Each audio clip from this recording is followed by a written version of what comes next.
Faktor penyebab penularan yang terpenting adalah jumlah virus dalam darah sehingga perlu mendeteksi ibu hamil HIV positif dan memberikan pengobatan ARV seawal mungkin sehingga kemungkinan bayi tertular HIV menurun.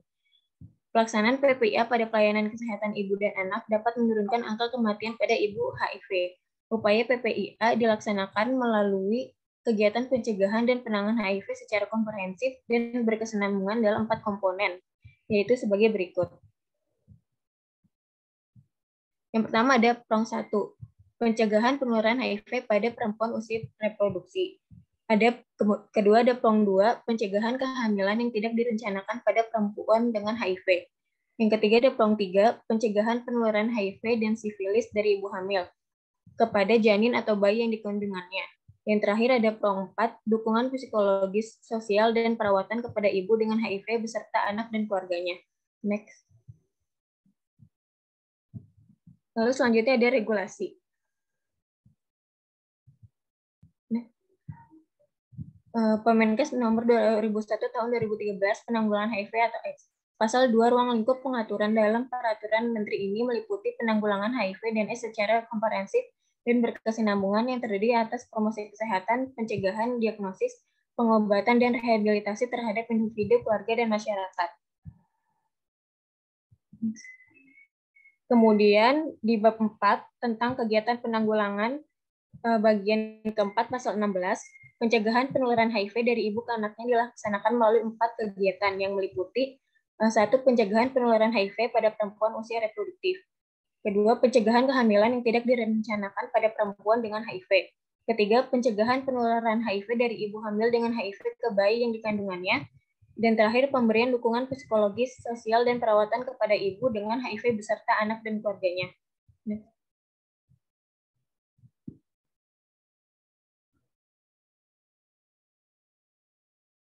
Selanjutnya ada arah kebijakan program. Lanjut. Arah kebijakan program. Kebijakan program PPIA sebagai berikut.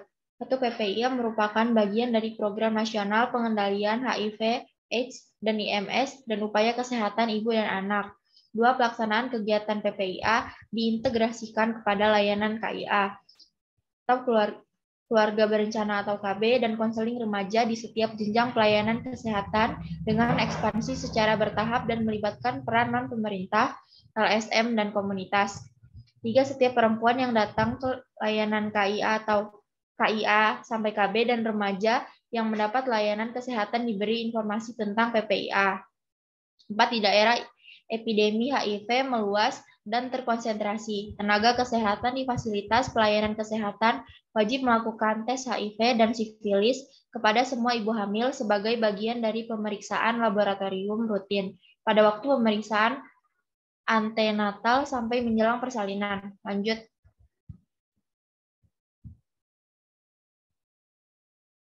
Strategi. Lanjut. Strategi program PPIA sebagai berikut. 1. PPIA dilaksanakan di seluruh Indonesia dengan ekspansi bertahap. 2. Semua fasilitas pelayanan kesehatan dapat memberikan pelayanan PPIA sesuai dengan pendekatan ekspansi bertahap. 3. Perlu adanya jejaring pelayanan PPIA sebagai bagian dari layanan komprehensif berkesinambungan atau LKB yang melibatkan peran swasta, lembaga swadaya masyarakat atau LSM, maupun komunitas secara keseluruhan. 4. Daerah menetapkan wilayah yang memerlukan pelimpahan wewenangan tugas. Berikutnya ada peran pemangku kepentingan. Lintas programnya, yang pertama ada pengelola program P2M atau program pemberantasan penyakit penular. Perannya salah satunya di pusat itu melakukan pemetaan situasi epidemi HIV provinsi. Lalu di provinsi salah satunya itu melakukan pemetaan situasi epidemi HIV kabupaten atau kota. Dan untuk yang kabupaten atau kota, contoh salah satunya itu membentuk dan membina jejaring kerjasama dengan LSM atau Lembaga Swadaya Masyarakat dan KDS, kelompok dukungan sebaya terkait PPIA. Yang kedua ada pengelola program KIA. Untuk di pusat, salah satunya menyusun dan sosialisasi NSPK terkait dengan PPIA. Lalu untuk provinsinya, salah satunya pelatihan PPIA di tingkat provinsi dan kabupaten atau kota bagi kepala puskesmas dan bidang. Lalu untuk kabupaten atau kota, salah satunya itu pemetaan sasaran program PPIA. Yang ketiga ada pengelola program Promkes. Salah satunya di pusat itu mengembangkan metode dan teknologi promosi kesehatan terkait PPIA. Lalu untuk di provinsi salah satunya mengembangkan metode dan teknologi promosi kesehatan terkait PPIA sesuai dengan spesifitas lokal. Lalu untuk di kabupaten atau kota mengembangkan metode dan teknologi promosi kesehatan terkait PPIA sesuai dengan spesifitas lokal. Yang keempat ada program pengelolaan Yankes. Untuk di pusat salah satunya itu menyiapkan Center of Excellence Layanan HIV atau program pendukung. Yang untuk di provinsinya salah satunya memetakan rumah sakit yang mampu memberikan layanan ODH. Lalu yang untuk di kabupaten atau desanya memetakan rumah sakit yang mampu memberikan layanan ODH juga. Untuk yang kelima ada BKKBN. Di pusatnya salah satunya menyediakan mendistribusikan alokon ke provinsi. Lalu untuk provinsinya menyediakan dan mendistribusikan alokon ke kabupaten atau kota. Untuk kabupatennya menyediakan dan mendistribusikan alokon ke Fasiankes.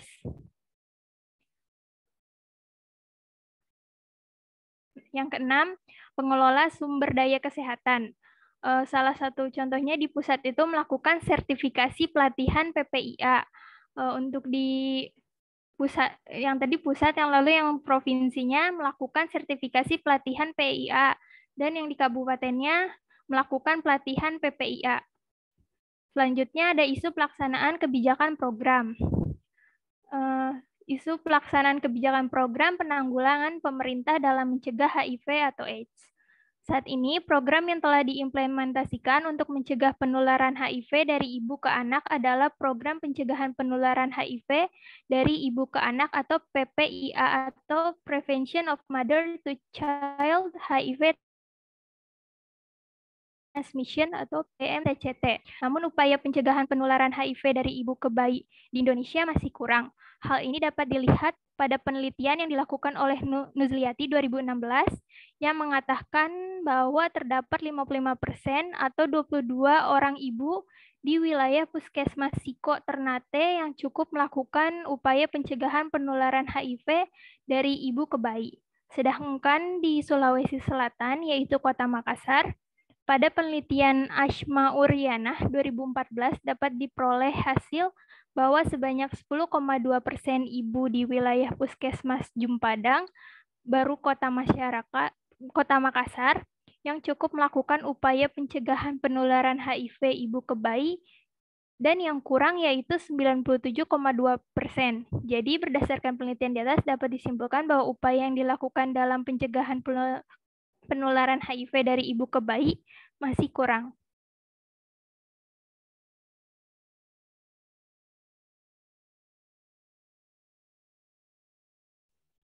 Faktor yang mempengaruhi HIV ke bayi. Next.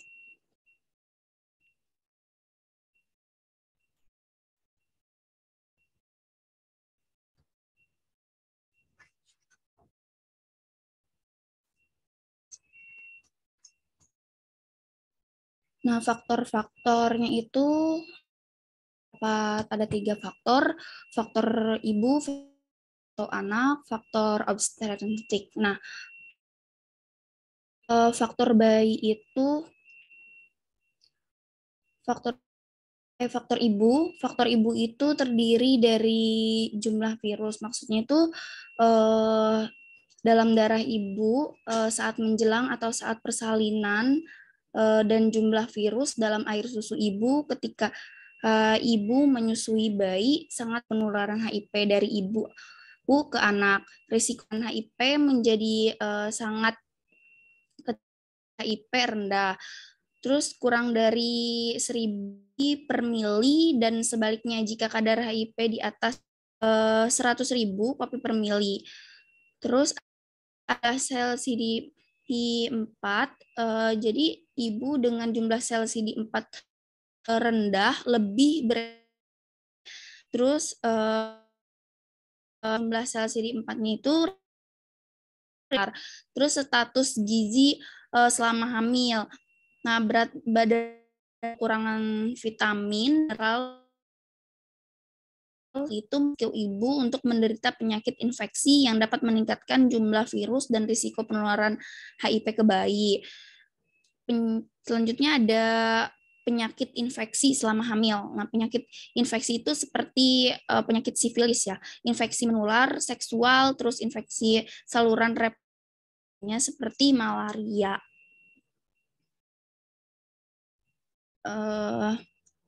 Terus gangguan payudara. Nah, gangguan payudara itu seperti mastitis, luka di puting payudara dapat meningkatkan risiko melalui ASI. Terus ada faktor bayi itu dari usia kehamilan dan berat badan bayi. Bayi yang lahirnya prematur terus lebih rentan tertular HIP karena sistem organ dan sistem kekebalan tubuh belum berkembang dengan baik kayak gitu. Terus ada pemberian ASI. Nah, semakin lama ibu menyusui, HIP ke bayi akan semakin besar. Terus luka di mulut bayi. Bayi dengan luka lebih beresiko tertular HIP ketika diberi ASI. Next.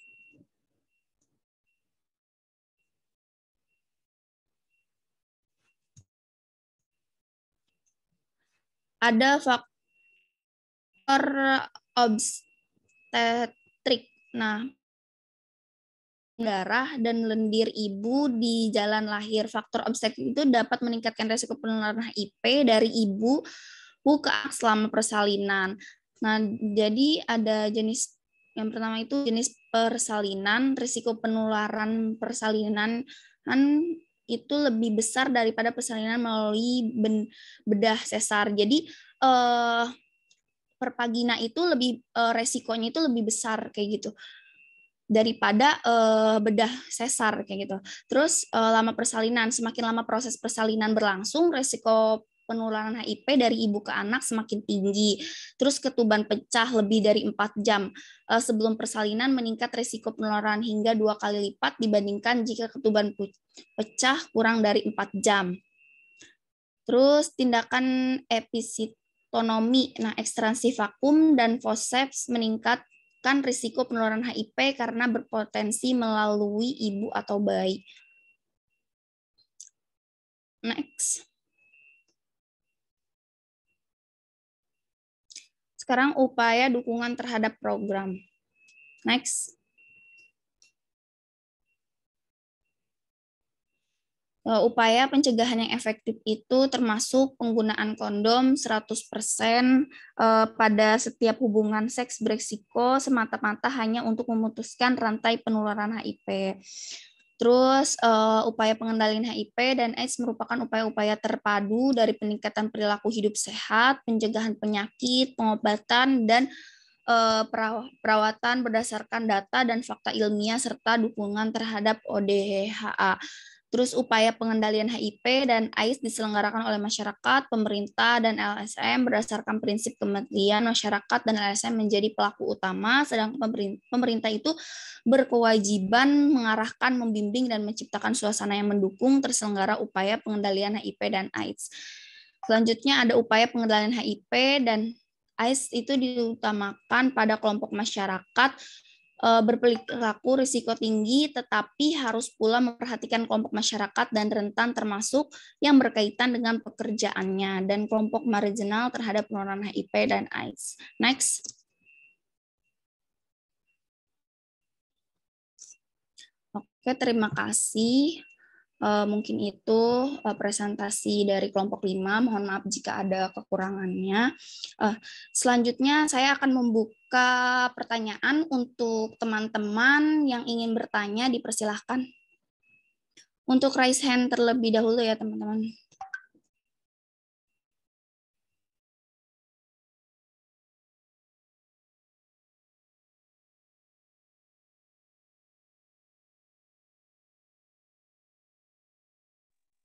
Ya, lanjut berikutnya.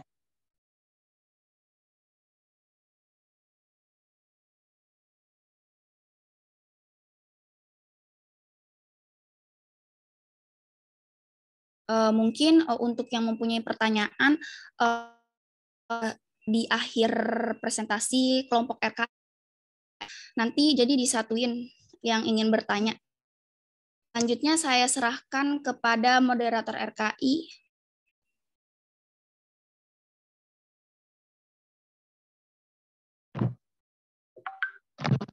Terima kasih atas kesempatannya. Assalamualaikum warahmatullahi wabarakatuh. Selamat pagi rekan-rekan semua. Selamat pagi Pak Agus Sukoco selaku dosen kita pada hari ini. Untuk hari ini saya Kansa Fitri Mutia selaku moderator untuk kelompok RKI. Hari ini kelompok RKI akan membahas mengenai program pemerintah dalam pencegahan dan pengendalian penyakit menular langsung yaitu HIV atau AIDS. Bisa dilanjut.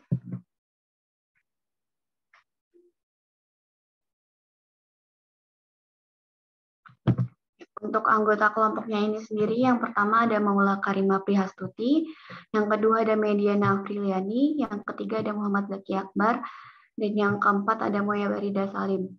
Kepada rekan-rekan sekalian, mohon untuk disimak, dan jika ada pertanyaan atau ada tambahan dari rekan-rekan sekalian bisa diajukan di akhir setelah pemaparan materi. Terima kasih.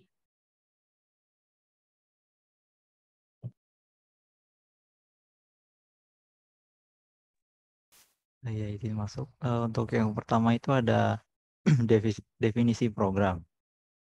Saya akan menjelaskan secara umum terlebih dahulu. Jadi itu HIV atau Human Immunodeficiency Virus itu adalah virus yang bisa mengurangi kemampuan tubuh kita dalam pertahanan diri dari virus lain. Yang mana itu disebutkan Acquired Immunodeficiency Syndrome. Untuk masyarakat yang terkena HIV itu bisa disebut dengan ODH atau orang dengan HIV/AIDS. Untuk ruang lingkup pengaturan penanggulangan HIV dan AIDS secara komprehensif dan berkesinambungan itu terdiri dari promosi kesehatan, pencegahan, diagnosis, dan pengobatan dan rehabilitasi. Yang mana tujuannya itu untuk menurunkan hingga meniadakan infeksi HIV baru, menurunkan hingga meniadakan kematian yang disebabkan oleh keadaan yang berkaitan dengan AIDS. Yang ketiga itu ada meniadakan diskriminasi terhadap orang dengan HIV/AIDS. Selanjutnya itu ada meningkatkan kualitas hidup ODHA. Dan terakhir itu ada mengurangi dampak sosial ekonomi dari penyakit HIV dan AIDS pada individu, keluarga, dan masyarakat.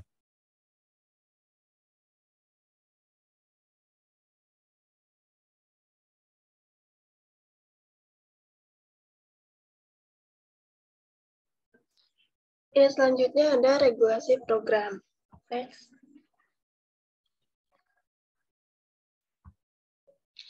Menurut Collins Dictionary, regulasi adalah aturan yang dibuat oleh pemerintah atau otoritas lain untuk mengontrol cara sesuatu yang dilakukan atau cara orang berperilaku.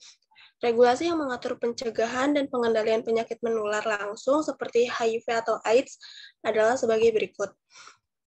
Di sini ada Peraturan Menteri Kesehatan Republik Indonesia Nomor 82 Tahun 2014 tentang penanggulangan penyakit menular yang terdapat pada pasal 10. Penanggulangan penyakit menular dilakukan melalui upaya pencegahan, pengendalian, dan pemberantasan. Yang kedua, upaya pencegahan sebagaimana dimaksud pada ayat 1 dilakukan untuk memutus mata rantai penularan, perlindungan spesifik, pengendalian faktor risiko, perbaikan gizi masyarakat, dan upaya lain sesuai dengan ancaman penyakit menular.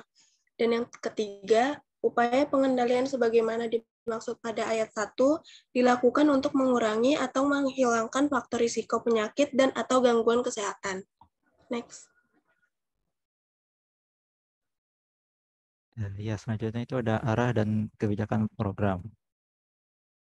Jadi sebagian besar kasus HIV dan AIDS itu terjadi pada kelompok perilaku risiko tinggi yang merupakan itu namanya kelompok marginal. Maka program-program pencegahan dan pengendalian HIV/AIDS itu memerlukan pertimbangan keagamaan, adat istiadat, dan norma-norma masyarakat yang berlaku di samping pertimbangan kesehatan.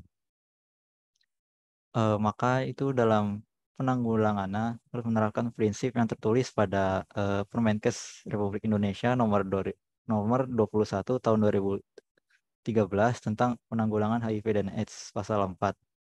Yaitu isinya itu memperhatikan nilai-nilai agama, budaya, dan norma kemasyarakatan, menghormati harkat dan martabat manusia, serta memperhatikan keadilan dan kesetaraan gender.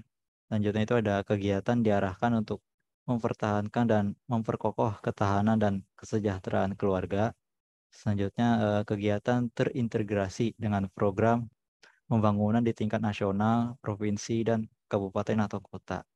Selanjutnya itu ada kegiatan dilakukan secara sistematis dan terpadu, mulai dari peningkatan perilaku hidup sehat, pencegahan penyakit, pengobatan, perawatan, dan dukungan bagi yang terinfeksi HIV, serta orang-orang yang terdampak dari penyakit HIV ini. Selanjutnya itu kegiatan dilakukan oleh masyarakat dan pemerintah berdasarkan kemitraan, melibatkan peran aktif populasi kunci dan orang dengan HIV/AIDS, serta orang-orang yang terdampak HIV dan AIDS. Yang terakhir itu ada memberikan dukungan kepada ODHA dan orang-orang yang terdampak HIV dan AIDS agar dapat mempertahankan kehidupan sosial ekonomi yang layak dan produktif. Untuk kebijakan umum pengendalian HIV dan AIDS di sektor kesehatan itu ada upaya pencegahan yang efektif, termasuk penggunaan kondom 100% pada setiap hubungan seks berisiko, yang mana bertujuan untuk memutuskan rantai penularan HIV. Selanjutnya itu upaya pengendalian HIV dan AIDS merupakan upaya yang terpadu dari peningkatan perilaku hidup sehat, pencegahan penyakit, pengobatan dan perawatan berdasarkan data dan fakta ilmiah, serta dukungan terhadap orang dengan HIV/AIDS. Selanjutnya itu ada upaya pengendalian HIV dan AIDS itu diselenggarakan oleh masyarakat, pemerintah, dan lembaga swadaya masyarakat berdasarkan prinsip kemitraan.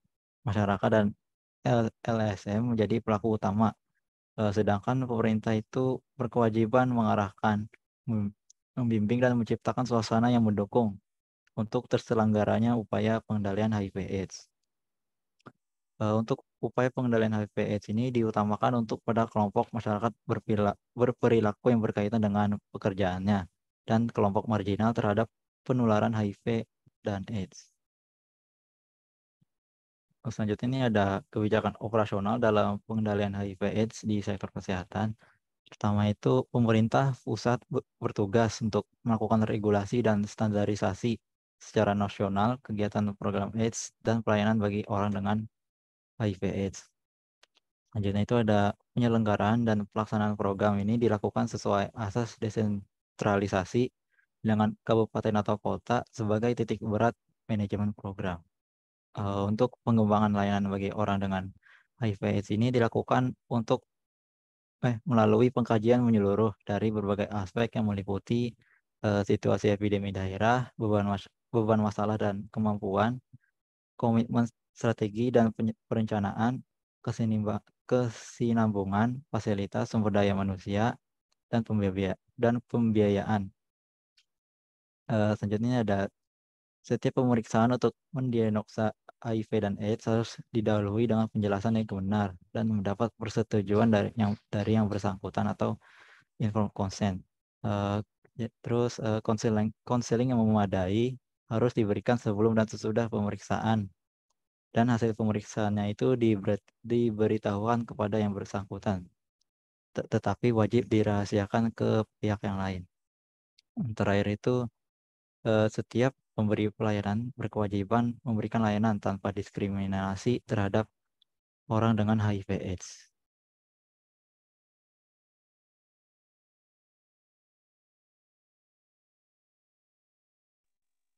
Selanjutnya saya akan menjelaskan tentang strategi penanggulangan HIV/AIDS. Next.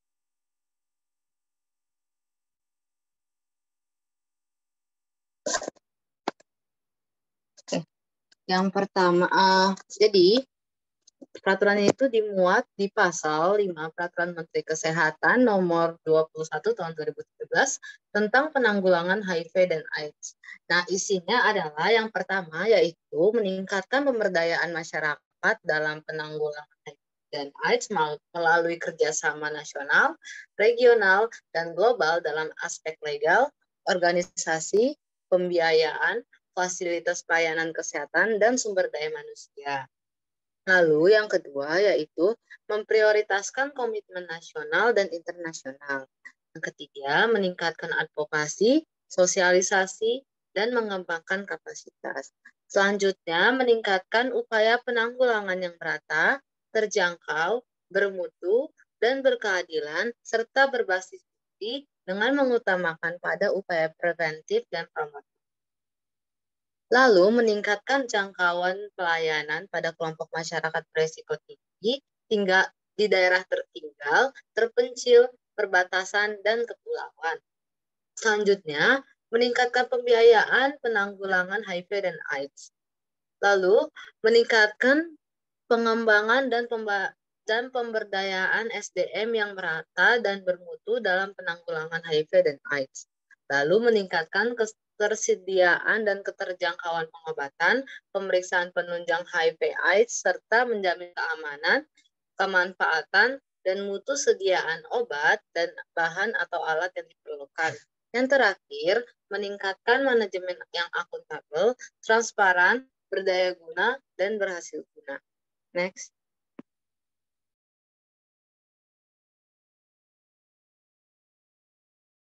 Ya, selanjutnya adalah peran pemangku kepentingan. Next. Di sini terbagi jadi 3 ya. Peran puskesmas, peran rumah sakit, dan peran dinas kesehatan. Yang pertama peran puskesmas, pemeriksaan atau screening secara rutin. Jadi orang-orang tersebut, orang-orang ODHA ini melakukan screening untuk memastikan apakah mereka sehat ya gitu. Karena HIV ini mempengaruhi imun tubuhnya mereka. Lalu yang kedua adalah pemberian pendidikan kesehatan. Ini semacam sosialisasi tentang pendidikan kesehatan bahwa seks tanpa yang aman kayak gitu caranya kayak gitu. Itu sangat berpengaruh penting pada kehidupan mereka. Yang ketiga adalah pengadaan alat kontrasepsi atau kondom dan obat-obatan dari pemerintah. Nah, untuk obat-obatan sendiri ini bukanlah obat-obatan yang dapat menyembuhkan, tapi bisalah mengurangi dampak dari HIV/AIDS ini. Nah, obatnya apa adalah ARV. Nah, yang menyediakan adalah rumah sakit. Kenapa ARV ini masih termasuk obat yang tidak diperjualbelikan bebas kayak gitu, dan hanya rumah sakitlah yang berhak untuk mendistribusikan obat ARV ini. Yang kedua adalah menyediakan konseling bagi ODHA, sama ya, jatuhnya kayak kita saling sharing kayak gitu. Dan juga membuka kayak sesi pertanyaan untuk bagi orang ODHA ini sama orang yang pakar dalam ahlinya. Lalu ada yang ketiga adalah penyediaan fasilitas untuk pemeriksaan cek HIV dan AIDS. Nah, sebelum dia dikonfirmasi apakah dia positif HIV AIDS, lalu si ODHA ini atau si penderita ini dapat memeriksakan dirinya di rumah sakit kayak gitu agar bisa terdeteksi apakah dia positif atau negatif. Yang keempat adalah memberikan penyuluhan kepada masyarakat tentang HIV/AIDS. Ini sama ya bentuknya kayak sosialisasi. Lalu perannya Dinas Kesehatan adalah sosialisasi dan survei langsung ke tempat-tempat yang berisiko, seperti kayak diskotik dan lain-lain kayak gitu, yang merupakan tempat-tempat yang berisiko tinggi untuk menjadi tempat penularan HIV/AIDS. Yang kedua adalah memberikan edukasi seks kepada masyarakat. Nah, kalau bedanya adalah rumah sakit berarti kan orang-orangnya itu sudah bisa dikategorikan sebagai penderita atau ODHA. Nah, kalau untuk yang dinas kesehatan, itu dia bisa ke masyarakat langsung, kayak misalkan ada posyandu nih, kita bisa dinas kesehatan masuk ke situ, kayak gitu, untuk memberikan edukasi seks. Lalu yang ketiga adalah menyediakan fasilitas tes HIV sukarela yang bisa diakses. Nah, Dinas Kesehatan bukan cuma di rumah sakit yang bisa tes HIV, tapi juga di puskesmas. Nah, yang menyediakannya fasilitasnya adalah Dinas Kesehatan. Jadi didistribusikan ke puskesmas-puskesmas. Ya, selanjutnya adalah melakukan pembagian kondom secara gratis.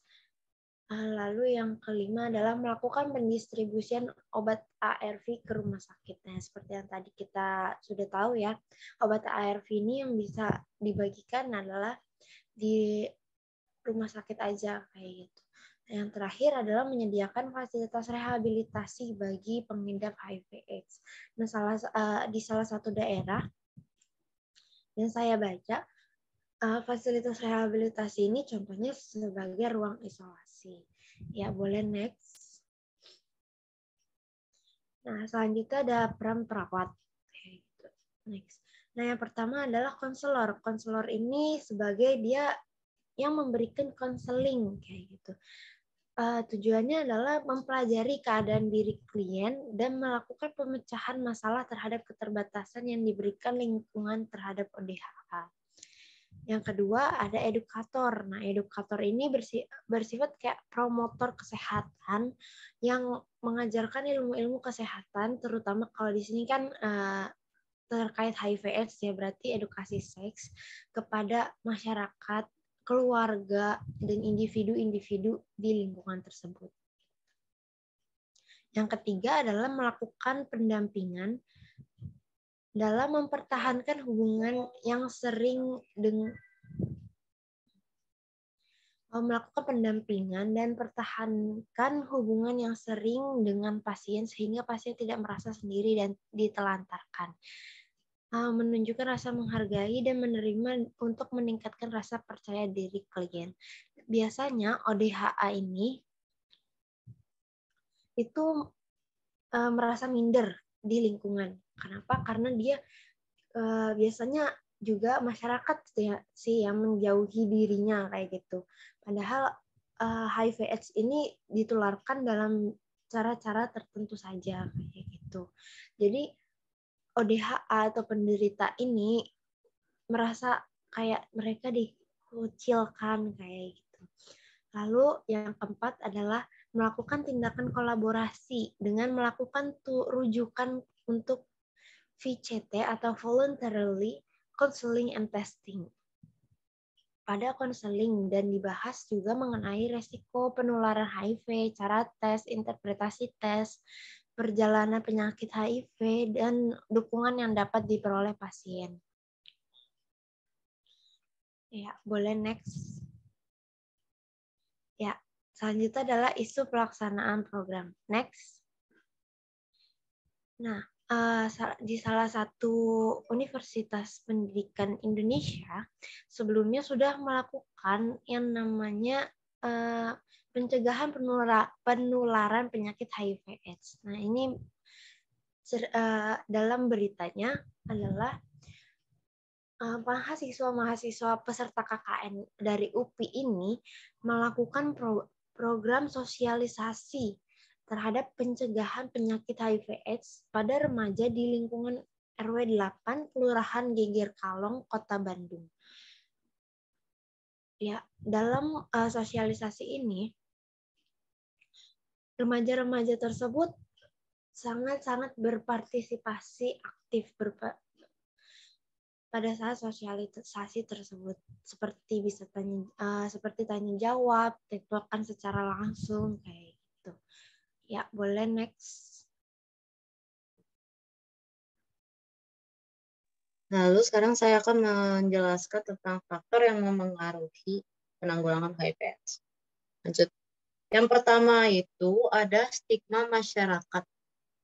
Ya, jadi kan untuk penyakit HIV/AIDS ini tuh masih banyak stigma masyarakat yang menyebutkan kalau misalnya penderita HIV/AIDS ini orang-orang yang nakal dan berperilaku negatif, seperti pergaulan bebas dan pemakaian narkoba. Jadi stigma ini dapat membuat ODHA diperlakukan secara berbeda dan mendapat diskriminasi dari lingkungan sekitar.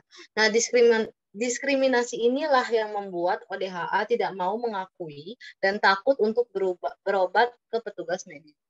Yang kedua, kesadaran ODHA. Jadi kurangnya kesadaran dan kemauan pasien untuk minum obat menjadi salah satu faktor yang memengaruhi program. Hal ini dapat disebabkan oleh ketakutan ODHA dalam melakukan pemeriksaan dan pengobatan dan kurangnya dukungan psikologis dari lingkungan sekitarnya. Rendahnya kesadaran ODHA juga disebabkan oleh rendahnya tingkat pengetahuan pasien.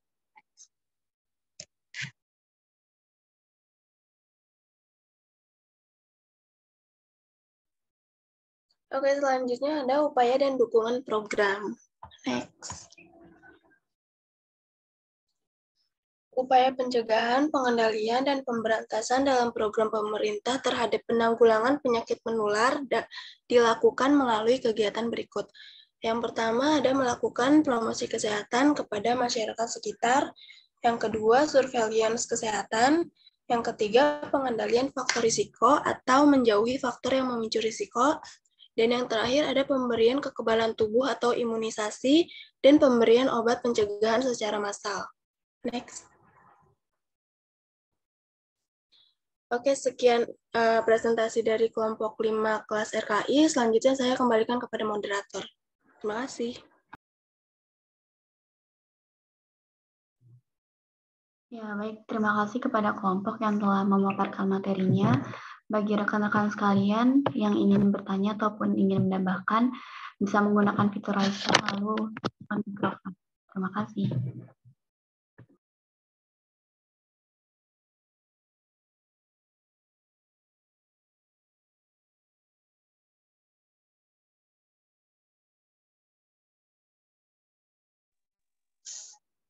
Ya, silakan bagi adik-adik yang mau bertanya, langsung ke moderator. Ya, baik. Untuk Salwa, boleh di on mikrofon.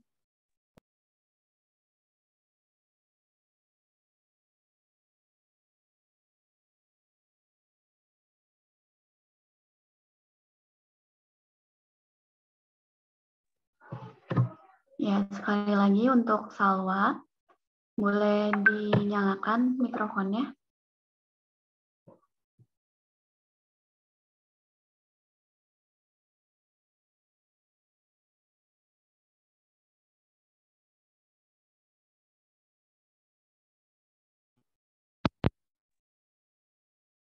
Ya, izin masuk moderator. Apakah suara saya sudah terdengar? Masih kecil sama suaranya, mungkin bisa agak lebih besar lagi.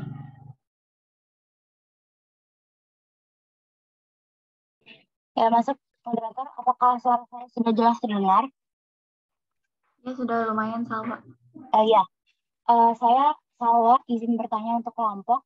Di PPT itu kan banyak yang menyinggung mengenai diskriminasi terhadap penderita HIV. Lalu apakah dan sebagian dari masyarakat kita ini melihat penderita HIV ini dengan sudut pandang yang negatif, bahwa penderita HIV ini adalah orang-orang yang nakal dan berhubungan dengan seks bebas dan sebagainya seperti yang sudah dijelaskan oleh kelompok. Lalu mengubah stigma negatif masyarakat awam terhadap penderita HIV ini apakah merupakan salah satu fokus dari penanggulangan HIV, dan sebagai mahasiswa ataupun sebagai perawat, apa yang harus disampaikan kepada masyarakat awam supaya stigma negatif tersebut perlahan hilang gitu. Terima kasih. Ya, baik. Terima kasih kepada Salwa atas pertanyaannya. Mungkin untuk selanjutnya, kelompok bisa untuk menjawab pertanyaan dari Salwa.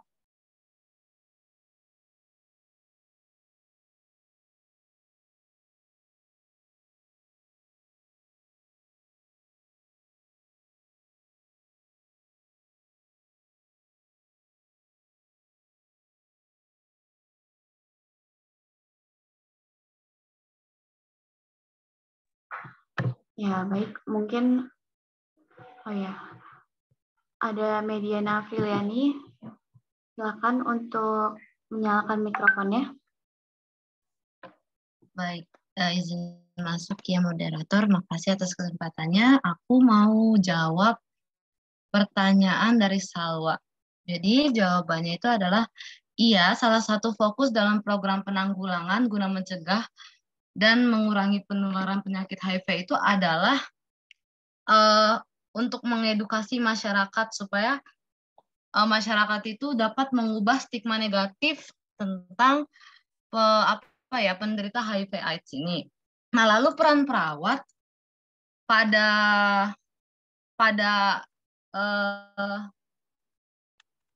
ini adalah kita menjadi edukator, yaitu melakukan promosi kesehatan untuk mengajarkan ilmu kepada individu, keluarga, dan masyarakat terkait penyakit HIV/AIDS. Begitu, Salwa.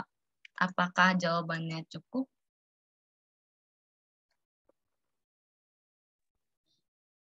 Ya, baik. Bagaimana, Salwa? Apakah sudah cukup terjawab?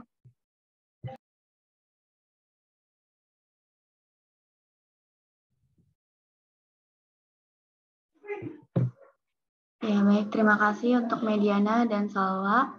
Mungkin untuk selanjutnya dikembalikan lagi kepada moderator kelas 2B.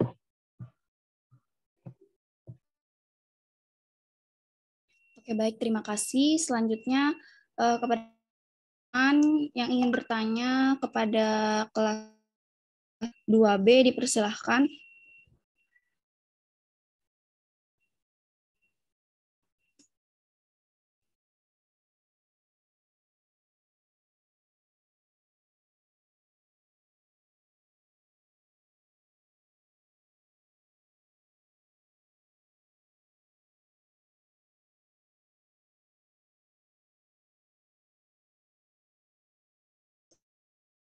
Oke, dipersilahkan kepada Atika Sarmanda.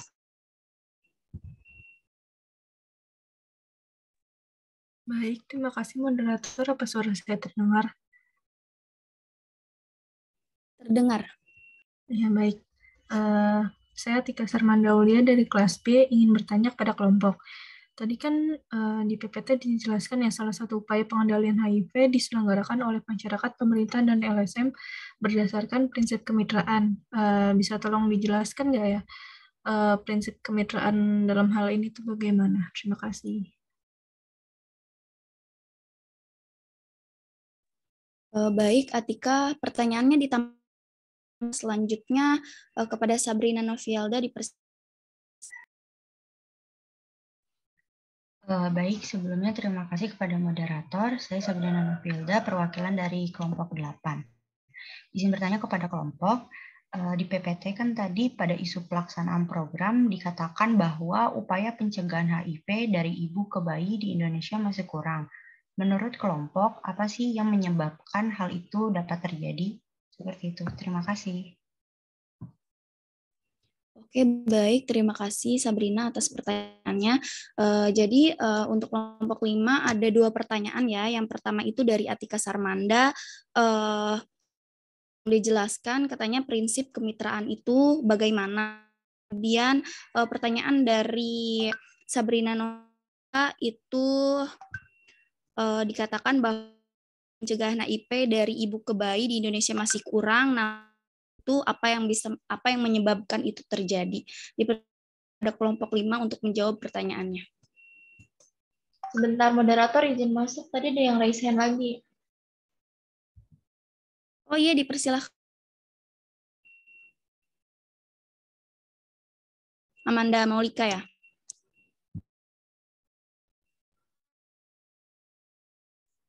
Ya baik, terima kasih moderator atas kesempatannya. Saya akan Kanza untuk dari perwakilan dari kelompok 7 izin bertanya ya. Tadi di PPT terdapat upaya PPIA dilaksanakan melalui kegiatan dalam 4 komponen. Bisa tolong disebutkan nggak kegiatan apa saja yang terdapat di dalam komponen tersebut? Terima kasih. Oke, terima kasih atas pertanyaannya.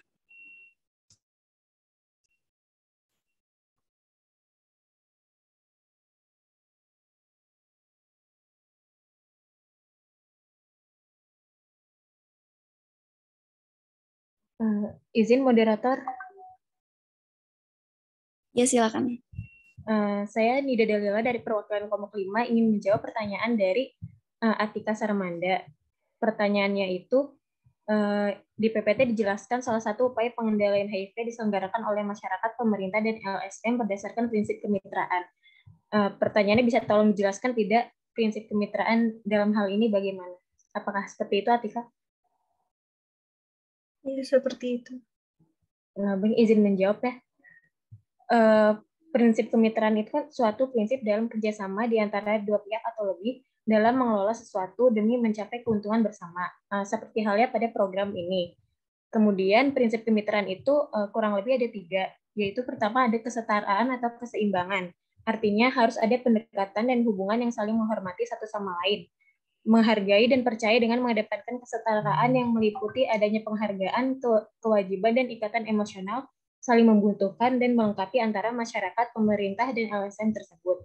Lalu yang kedua ada transparansi. Artinya untuk melakukan program ini tidak boleh ada rasa curiga antara masyarakat, pemerintah, dan juga LSM. Dan yang terakhir itu harus saling menguntungkan. Artinya program ini harus membawa manfaat bagi semua pihak yang terlibat. Seperti itu, Atika, apakah sudah bisa dimengerti? Baik, sudah cukup dimengerti. Terima kasih. Baik, sama-sama.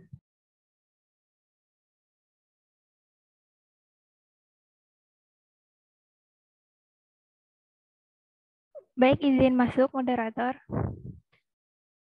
Perkenalkan nama saya Nadia Rimaya Wikaya selaku perwakilan kelompok 5.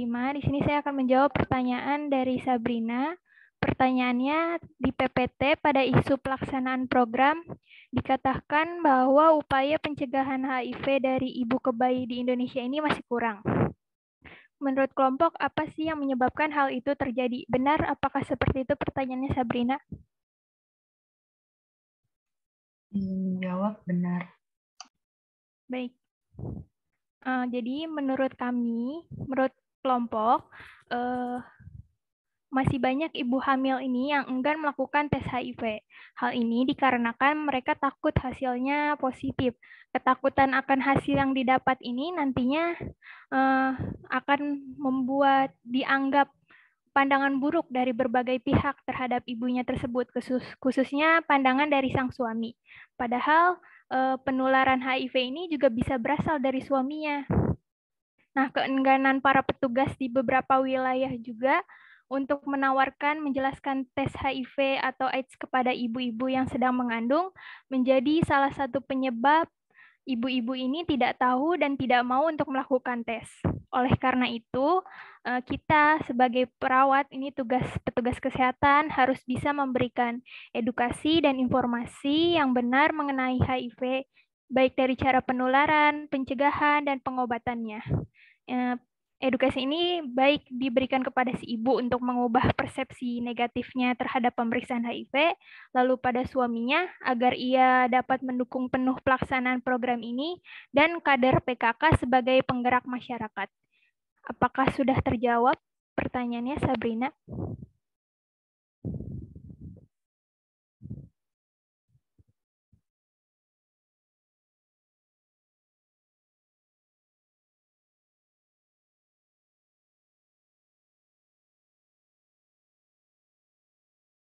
Baik, moderator izin masuk. Saya ingin menjawab pertanyaan dari Kanza. Sebelumnya, saya ingin mengulangi pertanyaannya. Pertanyaannya, di PPT terdapat upaya PPIA dilaksanakan melalui kegiatan dalam 4 komponen. Bisa disebutkan tidak kegiatan apa saja di setiap komponennya. Benar begitu, Kanza? Iya, betul, Kaila. Nah, jawabannya, yang pertama, kegiatan yang dapat dilakukan untuk pencegahan primer antara lain. Yang pertama, KIE tentang HIV/AIDS dan kesehatan reproduksi, baik secara individu, kelompok, dengan sasaran khusus perempuan usia reproduksi dan pasangannya. Kedua, dukungan psikologis kepada perempuan usia reproduksi yang mempunyai perilaku atau pekerjaan beresiko dan rentan untuk tertular HIV, misalnya penerima donor darah. Yang ketiga, dukungan sosial dan perawatan bila hasil tes positif. Yang kedua, kegiatan yang dapat dilakukan antara lain sebagai berikut. Ini yang prong 2. Yang pertama, meningkatkan akses OTH ke layanan KB yang menyediakan informasi dan sarana pelayanan kontrasepsi yang aman dan efektif. Kedua, memberikan konseling dan pelayanan KB berkualitas tentang perencanaan kehamilan dan pemilihan metode kontrasepsi yang sesuai, kehidupan seksual yang aman dan penanganan efek samping KB. Yang ketiga, menyediakan alat dan obat kontrasepsi yang sesuai untuk perempuan dengan HIV dan memberikan dukungan psikologi, sosial, medis, dan keperawatan. Yang prong ketiga, mencegah penularan HIV dan sifilis dari ibu ke bayi. Nah, kegiatannya itu yang pertama, untuk pencegahan penularan HIV dan sifilis pada ibu hamil yang terinfeksi, ada langkah-langkahnya. Yang pertama, layanan antenatal terpadu termasuk tes HIV dan sifilis. Kedua, menegakkan diagnosis HIV dan sifilis. Yang ketiga, pemberian terapi antiretroviral untuk HIV dan benzatin penisilin untuk sifilis bagi ibu. Yang keempat, konseling persalinan dan KB pasca persalinan. Yang kelima, konseling menyusui dan pemberian makanan bagi bayi dan anak serta KB. Keenam, konseling pemberian profilaksis ARV dan kontrimokazol pada anak. Ketujuh, persalinan yang aman dan pelayanan KB pasca persalinan. Yang kedelapan, memberikan profilaksis ARV pada bayi. Yang kesembilan, memberikan dukungan psikologi, sosial, dan keperawatan bagi ibu selama hamil. Yang keempat, ada prong dukungan psikologi, sosial, medis, dan perawatan. Nah, dukungannya itu dapat berupa dukungan emosional, berupa empati dan kasih sayang. Kedua, dukungan penghargaan berupa sikap dan dukungan positif. Ketiga, dukungan instrumental berupa dukungan ekonomi dan untuk keluarga. Yang terakhir, dukungan informasi berupa semua informasi terkait HIV/AIDS dan seluruh layanan pendukung termasuk informasi tentang kontak petugas kesehatan atau LSM atau kelompok dukungan sebaya. Apakah sudah jelas, Kanza? Ya, baik, sudah jelas. Terima kasih, Kaila. Sama-sama.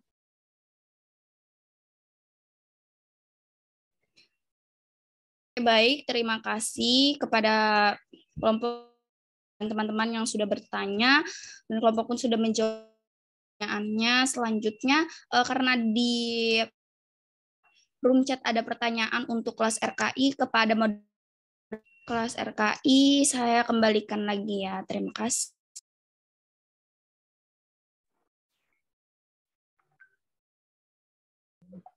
Ya, baik. Terima kasih kepada moderator kelas B.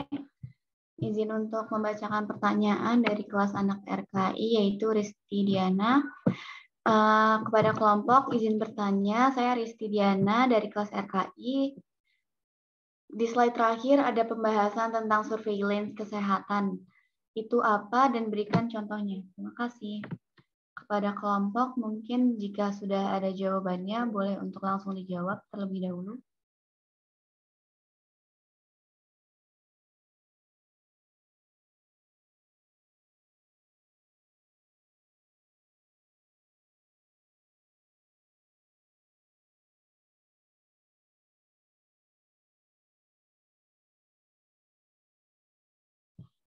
Ya, baik. Kepada rekan-rekan RKI yang lain, mungkin jika masih ada pertanyaan, boleh di-raise hand.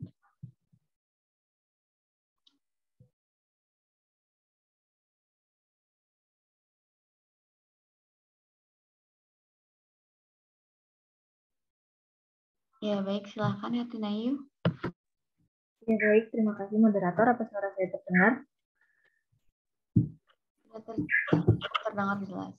Ya, baik. Terima kasih moderator. Sebelumnya saya Hertinayu Indrasari dari kelompok kebijakan kesehatan 2 RKI izin bertanya. Jadi tadi kelompok itu sempat memaparkan salah satu peran pemangku kebijakan yaitu Dinas Kesehatan. Di salah satu poinnya itu pembagian kondom secara gratis ya, salah satu kegiatannya. Nah, tapi untuk setahu saya sampai sejauh ini belum ada informasi mengenai pembagian kondom secara gratis tersebut. Bahkan kalau semisal kita butuh istilahnya akses kondom itu kita harus beli ke supermarket atau toko seperti itu, dan juga dari toko tuh kayak masih ada persyaratan kayak nunjukin KTP lah atau nunjukin ini seperti itu. Nah, yang ingin saya tanyakan itu apakah pemerintah ini ada regulasinya sendiri mengenai akses pembelian kondomnya, dan juga kan banyak di supermarket itu yang kayak misal nunjukin KTP lah, udah umur berapa yang kayak gitu, itu apakah ada peraturannya juga mengenai hal tersebut? Sekian pertanyaan saya, terima kasih. Ya, baik. Terima kasih kepada Hertinayu atas pertanyaannya. Mungkin kepada kelompok bisa untuk menjawab pertanyaan dari Hertinayu dan juga Risti Diana. Kepada rekan-rekan sekalian, mohon untuk ditunggu sebentar ya. Terima kasih.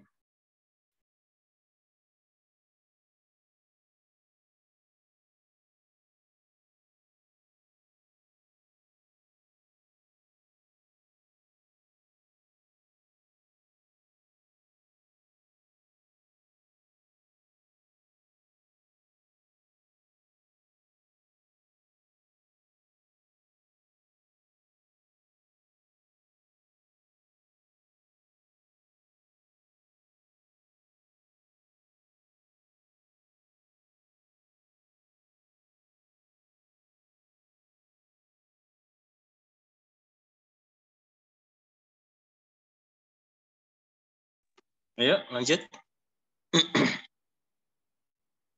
Sudah bisa dijawab pertanyaannya?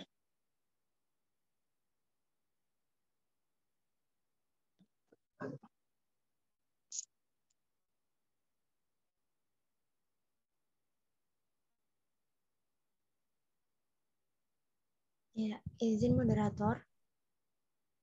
Ya, dipersilakan. Iya, Bau. Sarangnya. Ya, terima kasih. Izin menjawab. Sebelumnya, nama saya Mola Karima dari kelompok 5. Izin menjawab pertanyaan Nayu ya, untuk yang apakah ada syarat-syarat tertentu dalam pembagian kondom gratis kayak gitu. Karena kan memang kondom itu kan memang dijual belikan tapi tidak bebas ya, kan hanya untuk orang-orang tertentu aja.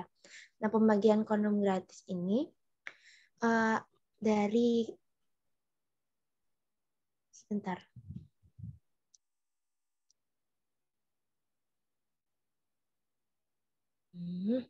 Ya,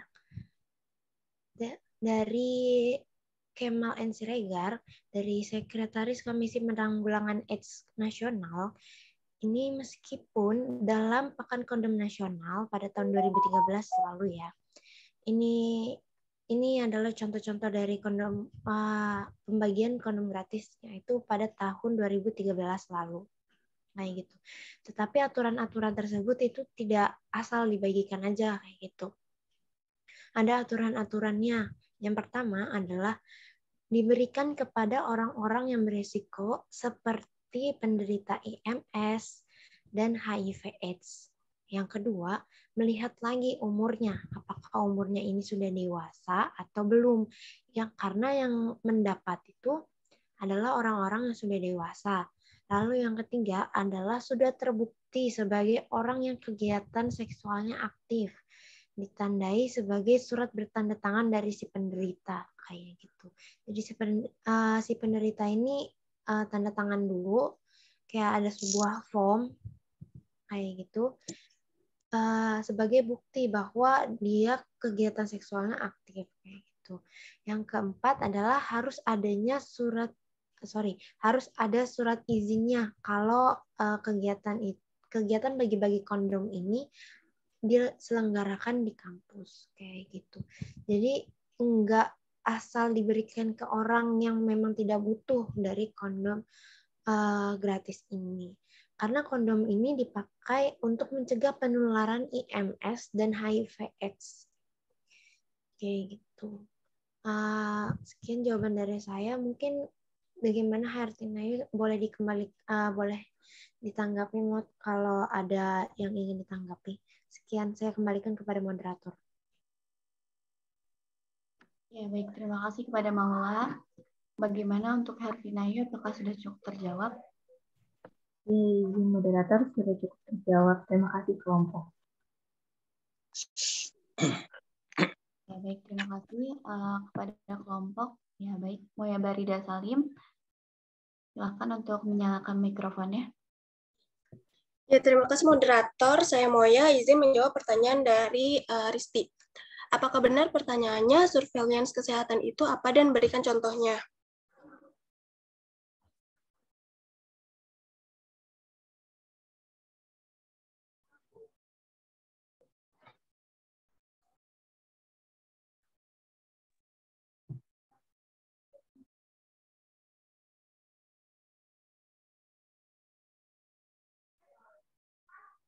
Ya, baik Moya, boleh silakan dijawab.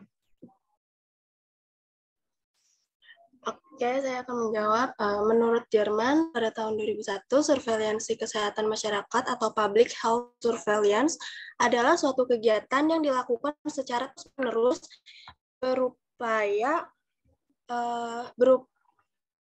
mengumpulkan data secara sistematik, analisis, dan interpretasi data mengenai suatu peristiwa yang terkait dengan kesehatan untuk digunakan dalam tindakan kesehatan masyarakat dalam upaya mengurangi angka kesakitan dan kematian, serta meningkatkan status kesehatan. Dan untuk contohnya, kelompok udah nyari ya dari tadi, tapi tidak ketemu. Mungkin dari teman-teman yang tahu atau mungkin dari Pak Agus dapat menambahkan. Terima kasih. Ya, baik. Terima kasih kepada Moya Barida Salim atas jawabannya.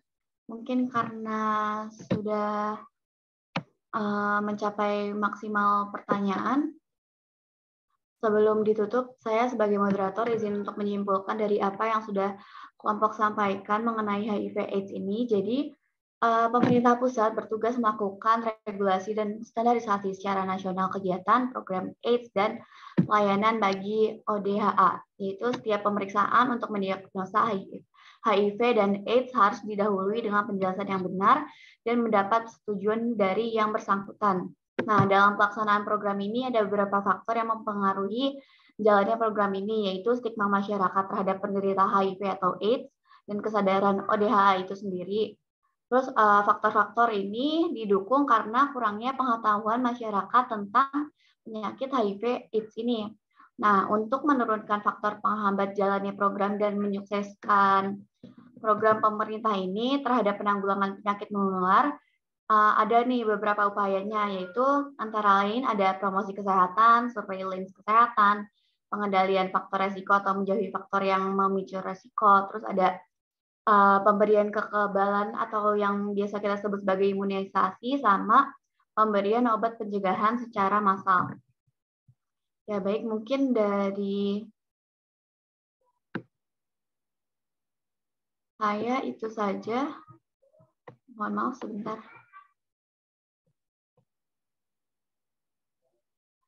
Ya baik, kepada kelompok mungkin ada yang ingin menambahkan penjelasan mengenai apa yang ditanyakan kepada rekan-rekan sekalian, dipersilahkan.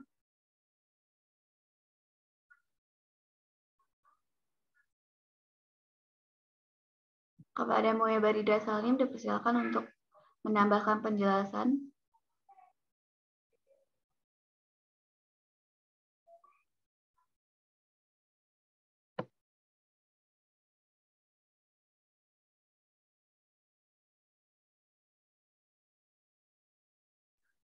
Ya, izin moderator.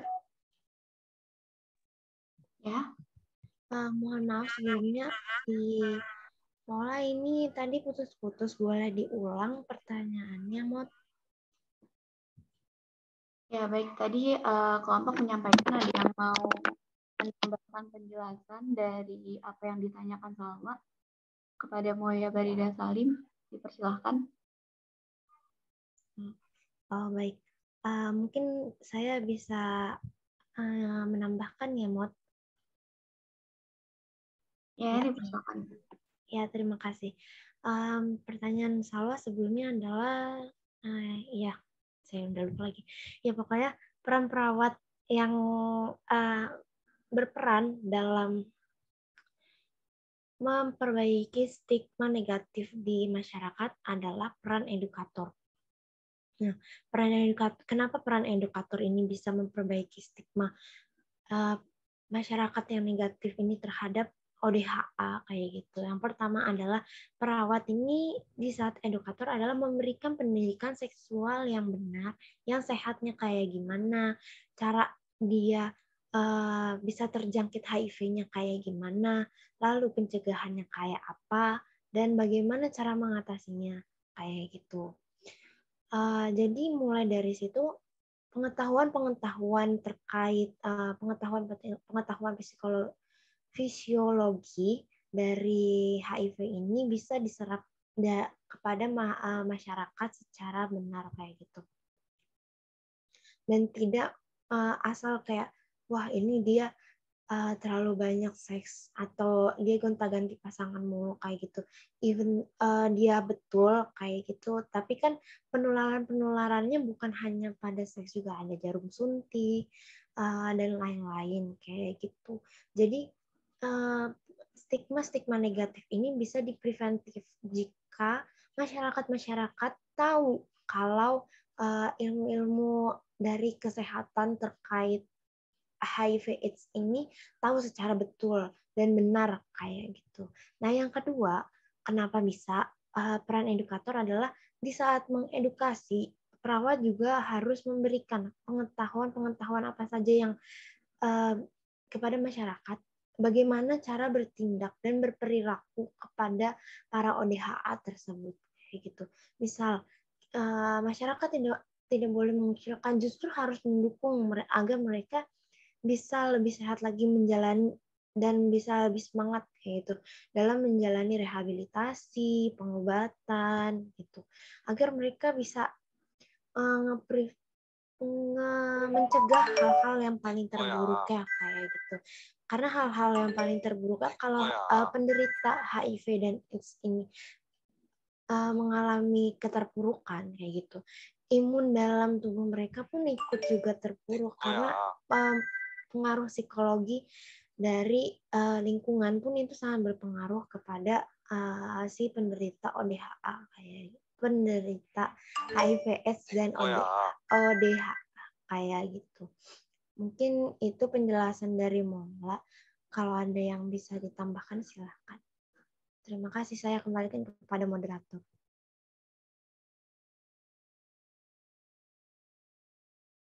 Ya, baik. Terima kasih kepada kelompok atas penjelasan tambahannya. Mungkin karena memang tadi waktunya sudah habis dan pertanyaannya juga sudah cukup. Jadi, terima kasih atas penjelasan dari kelompok. Saya kembalikan kepada Bapak Agus Sukoco selaku dosen kita pada hari ini. Terima kasih.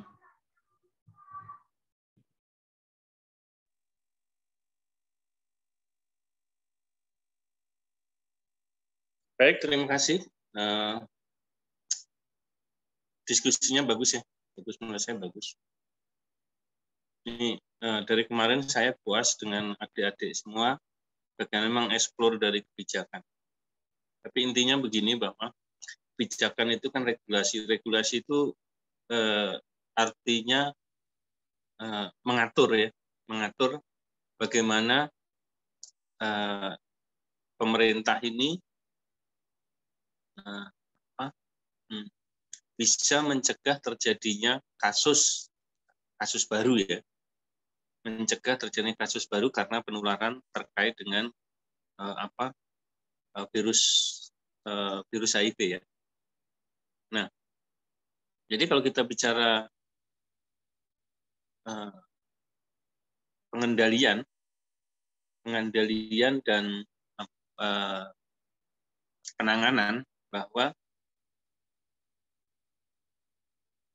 langkah pertama yang harus diperhatikan adalah orang-orang yang mempunyai risiko atau berpotensi menularkan atau berpotensi tertular.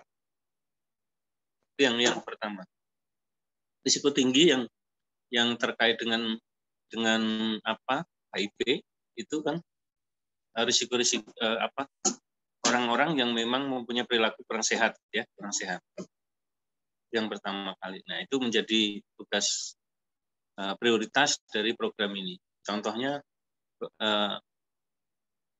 orang-orang yang kelompok-kelompok tertentu yang punya risiko tinggi ya, yang misalkan pekerja seks yang tadi disebut bahwa aktivitas seks tinggi, pekerja seks istilahnya ya tuna susila ya. Nah, itu kemudian kelompok-kelompok yang sebenarnya juga ini kelompok LGBT atau kelompok apa itu ya, itu juga mempunyai potensi yang tinggi. Nah, kedua risiko tinggi berikutnya adalah risiko pasangannya ya, pasangan orang-orang yang berpotensi menularkan itu juga risiko tinggi. Nah, sekarang pertanyaannya kan kenapa tadi pemeriksaannya itu bagi orang-orang yang mau melahirkan atau hamil itu sulit, banyaknya nggak mau diperiksa. Khawatir karena ada konfrontasi dengan pasangan. Memang ya tidak semua orang hamil atau orang yang mau melahirkan diperiksa, karena ya hanya ibu-ibu hamil atau ibu-ibu yang mau melahirkan yang berisiko terjadi penularan karena pasangannya kan gitu kan, atau dia sendiri sebagai pelaku yang berpotensi tertular HIV. Jadi ya tidak semua harus diperiksa HIV. Tapi tadi sekali lagi ketika di assessment dikaji bahwa si ibu ini berisiko menularkan ke bayinya atau dia sendiri tertular HIV, maka disarankan untuk diperiksa HIV. Yang agak sulit ya, tadi sudah dikemukakan oleh kelompok. Nah, itu yang menjadi sasaran program kelompok-kelompok tertentu yang berisiko. Nah, kemudian sasaran berikutnya adalah orang-orang yang sudah dinyatakan atau divonis mengidap HIV. Itu sasaran kedua, artinya orang-orang yang mengidap HIV itu perlu ditangani ya. Ada dua penanganannya, yaitu secara psikologis, psikososialnya harus didorong, dimotivasi supaya dia tidak minder. Yang kedua, masyarakat sendiri juga tadi sudah disinggung bahwa masyarakat sendiri, lingkungan dia harus diberikan pemahaman bahwa HIV itu memang menularnya dari apa saja. Jadi mengobrol, bersentuhan juga tidak mungkin tertular. Tapi memang karena HIV itu tertular, penyebab utamanya adalah memang perilaku kurang sehat, maka masyarakat ya tidak disalahkan juga punya stigma seperti itu ya. Jadi yang keduanya adalah bagaimana menangani ketika dia muncul gejala-gejala terkait dengan HIV. Biasanya ke rumah sakit dan seterusnya. Nah, memang penyakit ini karena ada penurunan daya imun ya, kekebalannya turun, sehingga orang-orang yang terkena HIV ini disertai dengan penyakit penyerta ya, penyakit penyerta pernapasan semacamnya. Jadi meninggalnya karena penyakit penyerta ya. Untuk itu di penanganan utamanya adalah bagaimana meningkatkan imunnya, daya tahannya itu supaya meningkat. Dengan meningkatnya itu maka umur harapan hidupnya bisa dicapai ya. Nah, itu yang ketiganya, karena karena apa? Ini melibatkan banyak komponen. Tadi disebut bahwa ada NGO, non-government organization, itu adalah lembaga-lembaga swadaya masyarakat, kemudian lembaga pemerintahan, lembaga swasta, dan sebagainya. Nah, ini peran-peran orang di puskesmas, di dinas kesehatan sangat penting, terutama yang memegang program pengendalian dan pencegahan penyakit HIV. Ya. Nah, bagi perawat sendiri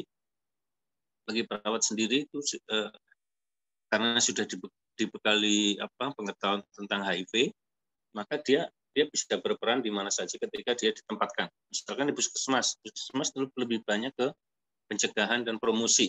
Artinya dia akan memberikan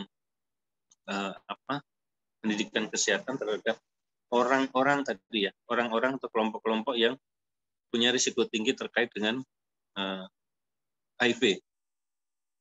Jadi tidak semua orang diberikan pendidikan kesehatan terkait HIV. Jadi prioritaskan bagi kelompok-kelompok tertentu. Nah, kemudian di rumah sakit, ketika dia dinas di rumah sakit, karena orang-orang yang masuk dalam rumah sakit sudah dinyatakan didiagnosis HIV, maka perawat harus tahu bagaimana tuh supaya tidak tertular ketika merawat pasien HIV. Sudah diajarkan di situ, maka di beberapa rumah sakit itu sudah ada SOP ya, standar pelayanan prosedur terkait dengan penanganan pasien HIV. Nah, itu harus dilaksanakan oleh perawat supaya dia sendiri tidak tertular atau tidak menularkan ke orang lain. Ya, memang pasien HIV ini diisolasi ya, ditangani khusus. Nah, penanganan khusus dan isolasi ini juga akan membuat psikologisnya terganggu ya, karena dia diisolasi. Semua pasien yang diisolasi akan merasa kurang nyaman dan seperti diasingkan ya dari dunia luar, sehingga ini juga diberikan support, motivasi kepada si penderita supaya beban psikologis ini juga tidak memperberat dari penyakit yang diderita. Nah, itulah peran-peran perawat terkait di mana posisi dia bisa memerankan saja dalam mengimplementasikan regulasi atau kebijakan tentang program-program penanggulangan HIV. Ya, HIV. Nah, sekali lagi bahwa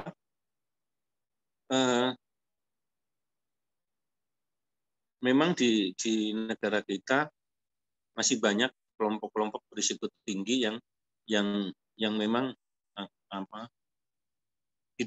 tidak bisa dikontrol ya, tidak bisa dikontrol karena memang kadang-kala kelompok-kelompok ini kan tidak terbuka, tapi justru dia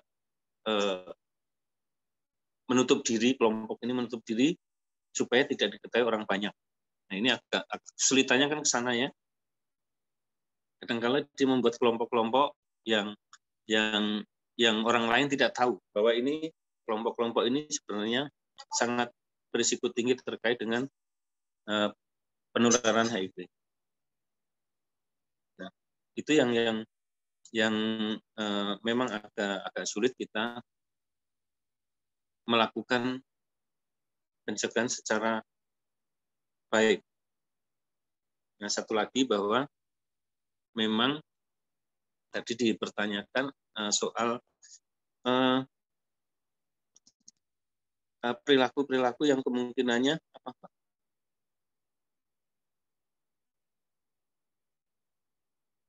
Bapak izin masuk.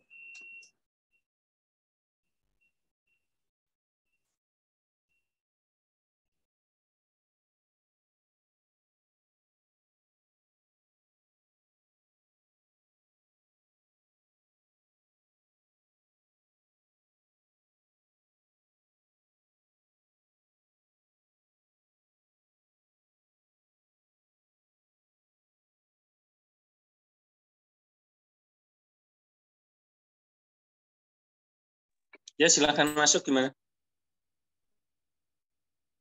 Ya. Enggak, Maaf, Bapak, mau beritahu waktunya itu sudah selesai Bapak dari jam 9.40 dan setelah ini kita ada mata kuliah kembali. Oke, sebentar. Oke. 2 menit lagi ya. Ya. Nah, jadi baik, Bapak. Banyak, ada kelompok-kelompok tertentu tadi yang memang sulit dimasukin karena memang dia tertutup ya. Nah, untuk itu banyak hal yang memang agak sulit untuk dikendalikan. Namun demikian kalau bisa kita lakukan itu lebih baik ya. Saya rasa itu saja dan aplaus buat teman-teman, luar biasa bagus materinya dan presentasinya. Mudah-mudahan adik-adik nanti ke depan juga bisa berperan aktif di dalam mengimplementasikan regulasi. Saya rasa itu saja. Kita absensi dulu di foto ya sebelum kita akhiri ya. Silahkan. Terima kasih. Assalamualaikum warahmatullahi wabarakatuh. Untuk kelas 2B, tolong raise hand ya.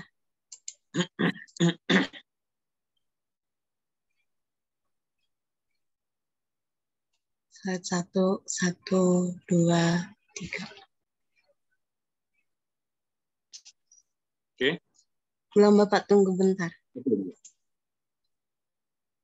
Slide 2, 1, 2, 3.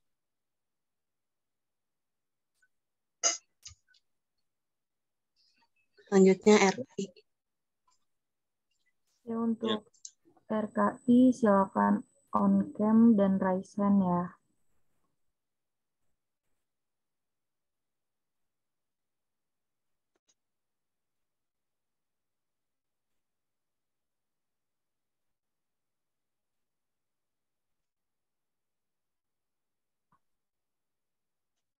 Ya.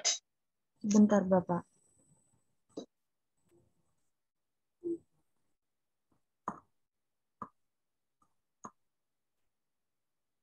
Slide 2.